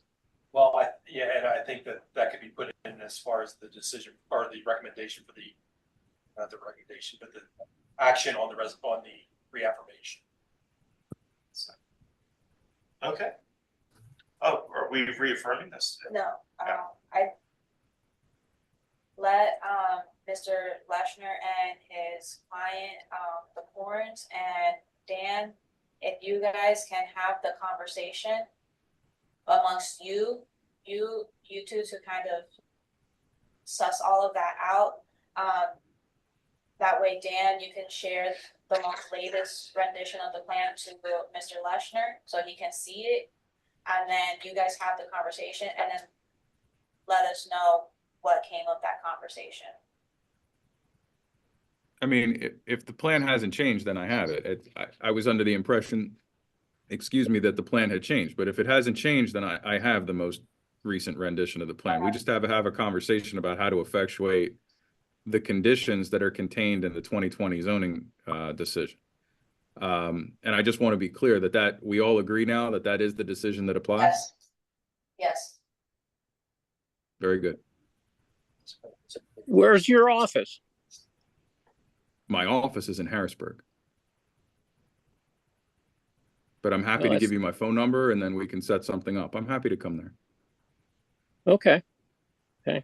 Harrisburg isn't out of the world. I can go to Harrisburg too. Either way, we'll work it out. We'll talk. What's your phone number? Well, let's do that offline. Let's do that offline since that's That's fine. Dan, I have your email address. I'll send you an email. Okay? Which email? I hired, so I have an Outlook address now. Don't think that. Okay, that's fine. I'll get your information from Ms. Melendez then. Okay. Thank you. okay. Well, thank you, Mr. Leshner. Thank you, Dan. We Thank you very much, folks. Appreciate it. glad we got that worked out. Yes, thank you. Good. We did the reaffirmation.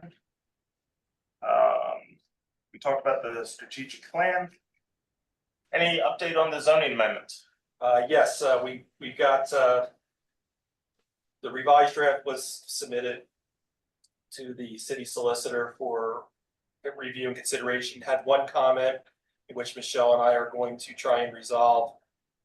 Michelle, this goes back to the same thing that the county had commented on who makes the determination for when a land development plan is required. And I think the resolution would be that staff would make the recommendation and the planning commission would be the ones to resolve it or to act upon it. To either to waive it or require it. Or require it. Yeah, Yes. I guess I have two questions. Are we going to leave it up to staff to set the parameters, or should we outline parameters for the commission to review and approve?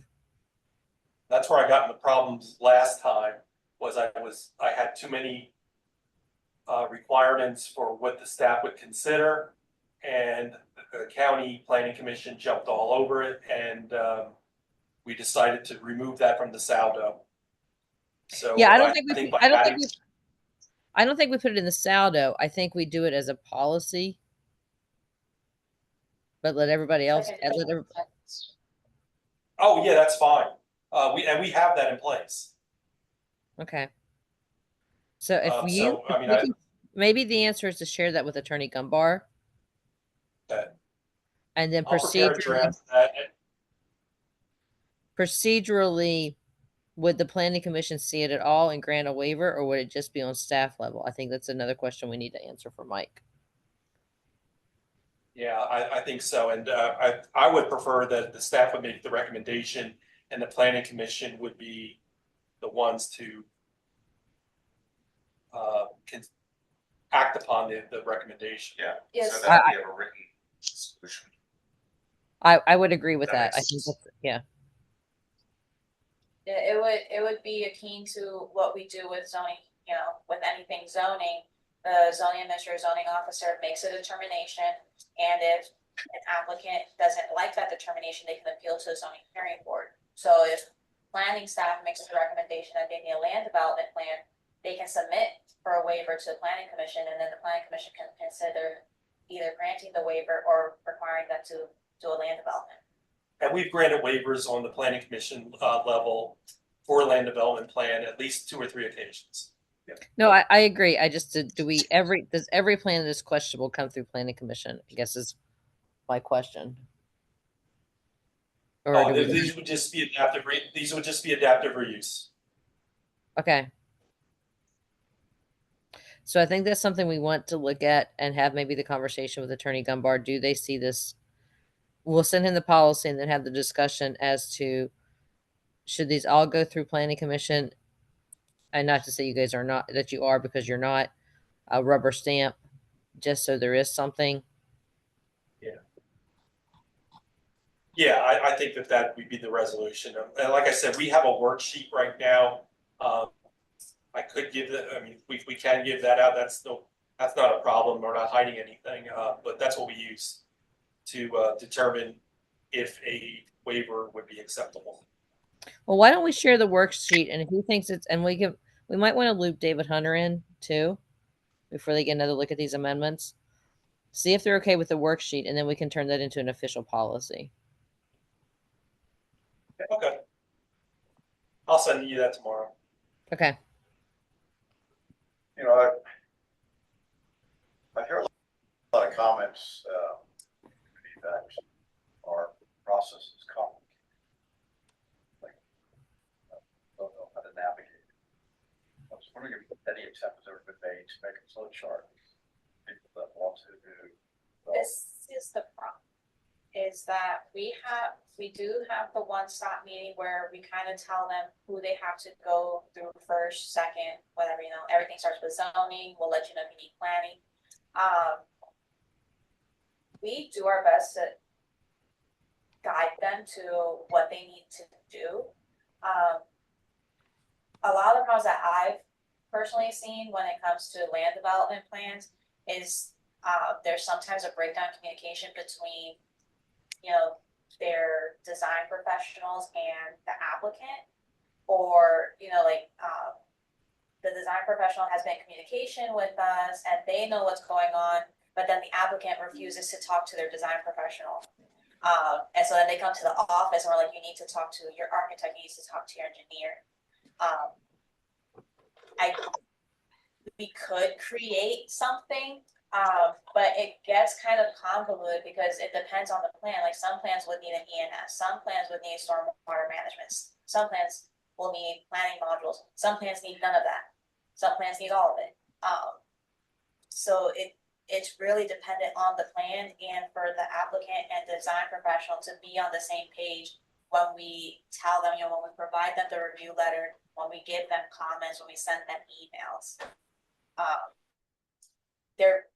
It's one of those, if we provide too much information, they still get confused. Yeah, and then that would be the big, these folks over here at 317, Franklin, they came to us initially with a sketch plan. They did then saw the benefits of not phasing it off and going for everything that they needed, which includes the planning module. And that's the biggest time killer of a wall, is waiting for that to be acted upon. So yeah, there's some hand holding, and then there's some like, here, we need this on the plan.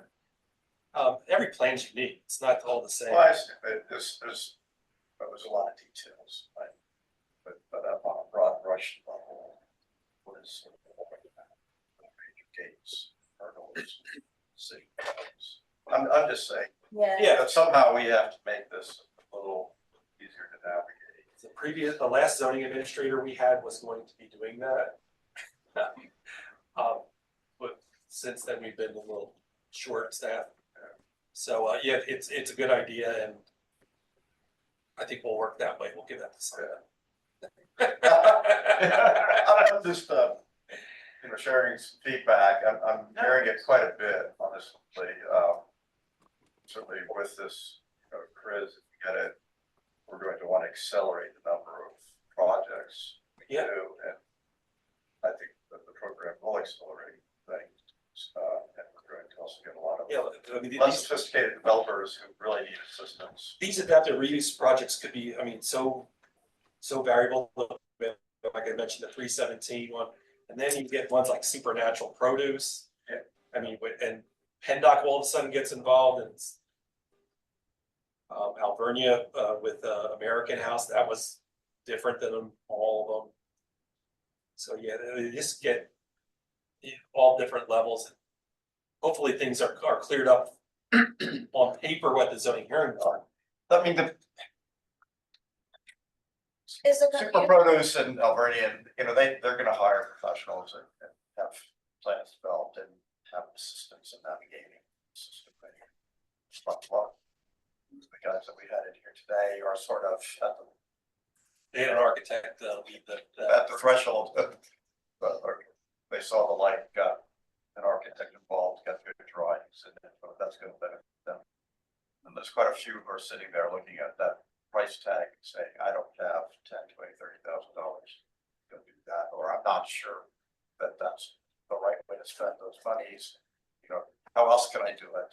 Or what need to, somebody needs to lead me to the conclusion that I need to spend the 10 or 20 or $30,000 for architecture. So Because it's really they're difficult told, to do otherwise. well, they're told of what they need to submit if they do a one-stop, like, we have building, when they go to the building trades, they need, you know, stamped and sealed plans. For lands of, for zoning, we're like, oh, you don't really, it's not a requirement unless it states specifically, but we tell them, you're gonna need professional plans for land development. So we tell them upfront who they need to contact and that they need to shop around for that. And then we do tell them our application prices. So I understand the sticker shock because people are, oh, well, these plans are gonna cost me this much, and I'm like, well, we need engineered plans. If that's what they cost, maybe shop around, but that kind of. Well, I understand that. Honestly, I listened to quite a few property owners in this planning property review board process, right? Some cases have gone to the one stop, have been told a bunch of things to do. And I think they're pretty clear, like, you know, they're only getting advice, right? They're not getting approval, right? Yeah, They exactly. don't understand that. Yeah, I mean, I thought one All kinds of interesting scenarios. I mean, they're told explicitly you need Yeah. to submit a permit. and then it's followed up, the staff does send them a follow-up of this is what was discussed. So anyway, it's a really opaque process. Yeah, I You know- know. Wish we could make it clearer. Make everyone's job easier. You know, Go ahead, you Tim. know, Peter, I've been doing this for over 30 years. And the city, this municipality, the city is the easiest municipality to get a plan approved. And mainly because not only are they development friendly, you don't have to go to city council. You don't have to go to the governing body to get the preliminary plan approved and then to get the final plan approved.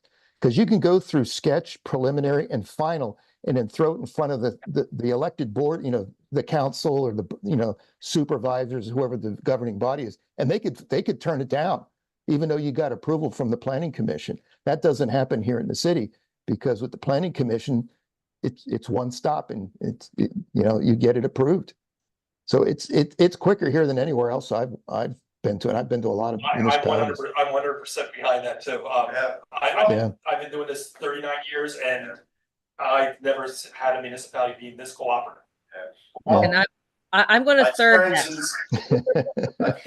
My data point is just one experience here. I know a lot of although people you are. guys A lot of are- point they have the one data point. That's what they go by. They don't realize how right. good they have it.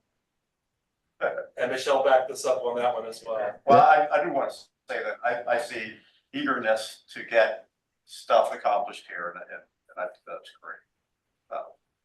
Somehow, though, we need to accommodate, at some point in time, accommodate the clients that are far less sophisticated than the types that we see. We even go so far, Peter, is to give them samples of other people's work to look at.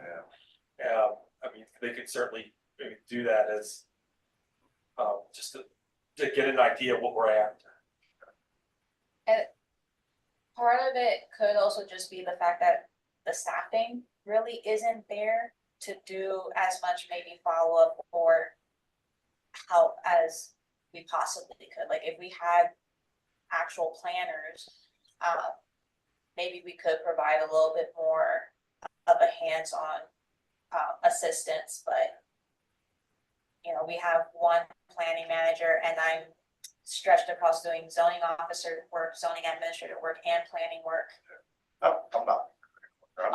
I'm just giving a little putting bit it of. on the Putting it on the record. I'm hearing I wouldn't this a be- fair amount, and Yeah, Emily, I wouldn't be too apologetic. I've been to a lot of municipalities where you had, from the private side, I'd go into the meeting, into the planning commission meeting, and have no idea what the review was, because they would hand you the review as you were sitting down in the meeting. You had no idea what was going to happen. You had no way to prepare or to, revise your plans or your approach, because it was that late. In here, I think Jerome, he gets his reviews out in a couple of days. It's amazing.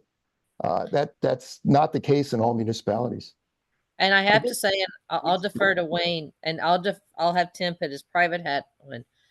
I think the process is much smoother now than it was 10 years ago or 13 years ago. Yeah. Yeah. If I can agree with Tim, there are some municipalities that they hand you the review letter at the meeting, and then you have to get the revised plan within 30 days. So what it does, you wind up having to lose 60 days on your plan. Yeah. Yeah.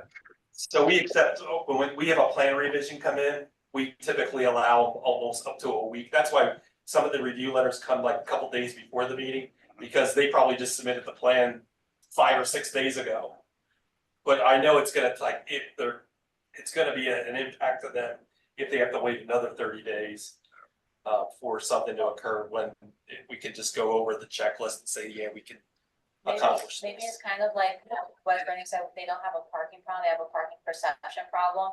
Our process isn't Well, that necessarily could be true. confusion, it could just be the perception of it. Yeah, I mean, that's a good point. Right, it's probably fair. There is a perception. Because I do hear this from a bunch of different directions. Yeah, well, we'd be happy to see what we can do to facilitate them even more. Well, I think we want to, right? We want to see Yeah. redevelopment occur. Yeah. Yeah, I agree that there's a perception, especially with the community out there, and especially the newcomers, people that come here from New York or other places and try to improve a property, and they think it is, as easy as it is in some other places, and they don't understand the rules, and we are blamed for, okay, why don't you approve this and that, and they don't quite understand. So it might be a good idea maybe to publish some documentation how the process works, both in English and Spanish, because we have a lot of people that don't understand, even if we explain to them. Yeah, and Peter, the other thing is, if you see, I think what we see a lot too is these people rushing to get their plans approved, and then they sit forever because they're waiting for financing, whatever the other reasons are. So we have to balance that. Yeah, there's a fair number of plans that we've approved that have not executed. Yeah, we're actually meeting tomorrow to kind of, we did it before, we did like an active plans list to kind of see where they're at, if they're closed. That little apartment building on Upland Avenue. Oh, the one across from Alvernia? Yeah. I don't know if you guys recall, we had like a summary sheet of all the active plans that were previously approved or pending, and we gave you an idea, and we updated that periodically. That hasn't been done in 6 or 7 months. No, maybe longer. Yeah, I think it's been a little bit longer. It kind of, it fell off. So Emily and I are gonna resurrect that. Because sometimes also things fall through the cracks, and some people think that they're done, and they're not done because they have to go to a different department. And that's what and the reason we want to do that is just so we're all on the same page, know what the outstanding issue was. And we can either do that in paragraph summary like we did before, or Emily and I are going to talk about how we could possibly use EnerGov or something else. Okay. Yeah, because in the big picture, you basically go the zoning, planning commission, and then building and trades, and then there's your flow sheet. Well, okay, that's at a top level, we got 3 boxes. Yeah, at top level, you basically have 3 boxes. But then, depending on where you're at, like with zoning, sometimes you gotta go to the zoning hearing with planning, sometimes we gotta bring in the state and the feds. And then like with 317 Franklin, they don't know half of what they gotta do. Because when they submit to building and trades, they're gonna have to submit to Pennsylvania L&I. Yeah. Oh, they know that. Yeah. And that takes about 8 months just for that. Yeah, they have all of their, like mechanical, plumbing, like they have all those plans already. Yeah, I saw the list, so they're way ahead of the thing, but you know, everybody wants their thing approved in like That 3 set to of 4 dra- months. Yeah, that set of drawings that they had, that was only half the information that they have. They have even more detailed plans. Yeah, yeah, so they should have no problem with Pennsylvania and Illinois, because that, when my, God, how long ago is it now? More than 20 years ago now. Had a big fire at the hotel that my parents owned. And we had to go through L&I, and it took 18 months for those plan approvals. So Maybe a flow chart with kind of like estimated times. You know, be like, you know, yeah, like when people, I had someone today come to the zoning office and they said, we want to do a church. And I was like, well, you need zoning hearing board. How long is that? I was like, just the zoning hearing board is 3 to 4 months. And I was like, well, can we do anything to speed it up? I was like, not per state code, because we need to advertise and do all of that. Don't, you know, we're advertising for 2 weeks prior to the hearing, and you're not getting your decision at that hearing. You have your hearing, and then the following month, you get your decision on whether or not they approved it. And they've got the tools in the trunk, they're ready to go. Yeah. yeah. Basically. Yeah. So that maybe we should do some sort of like, we did a video, I don't know if anyone's aware, we have a video on how to do a site plan, like basic site plans for zoning. So maybe even something like that, like, you know, it drops down, oh, you start with zoning, and then for zoning, you may need this. If you require this, it takes this much time. Then you go on to this one. If you require this, it takes this much time for approvals. However, these approvals take this long, like very just top level glancing over. That way, if they're like, oh, if I need all of this, it's gonna take me 2 years to do my project. Where someone like, you know, someone like Schumann, he's aware, like the Glidden site, he's aware that that's gonna be a long-term project. But someone that's brand new may not realize the time commitment. There's some the sophisticated people, but no. Then there's lots of other. Yeah. So Maybe we could do a video or something like that. Yeah, that'd be good idea. Okay, yeah, great. all right, sorry to See, but I create appreciate that distraction. No, We'll all be actors in it. I think that was good discussion, because, yeah. Cause I've been here so long, I forget about, you know, because I know if I need something, I go to One Stop. From a construction standpoint, it's, you know, there's like a race to get onto the roof, you know, before cold weather comes, so. Oh, There's yeah. an eagerness, you know, from a construction standpoint to get on the roof. That's kind of why I asked about construction at Thomas Ford, what kind of schedule they have. Because that's 2 different departments handling that in the school administration. I think one department handles us, and another department handles building the codes. I think that, I've been dealing with one specific person bringing in this stuff. They're the general contractor. And then I guess maybe they sub it out. But it's been pretty smooth with my school district. All right. Great. Okay, let's see here. Did that, any plans requiring time extensions? Not that we're aware of. No, we granted for, Holy Trinity. We granted there. Oh, that's right, For, we did 2 the other day. yeah, for, I forget what it was, until June. June 24th, Yeah, so. 2025. it's getting late, so we'll, put this idea on for another time. Would like to have a discussion about that one block of Carpenter Street that's two ways. If we should actually make it one way to facilitate, help facilitate, drop off at the daycare center there on the corner. Yeah. Nicola. Oh, sorry. So, all right, very good. Our next planning commission meetings, we have October 15th, 2024. We have a workshop. We Which, will have BARDA, And- Laurie from BARDA will be coming to do another presentation. great.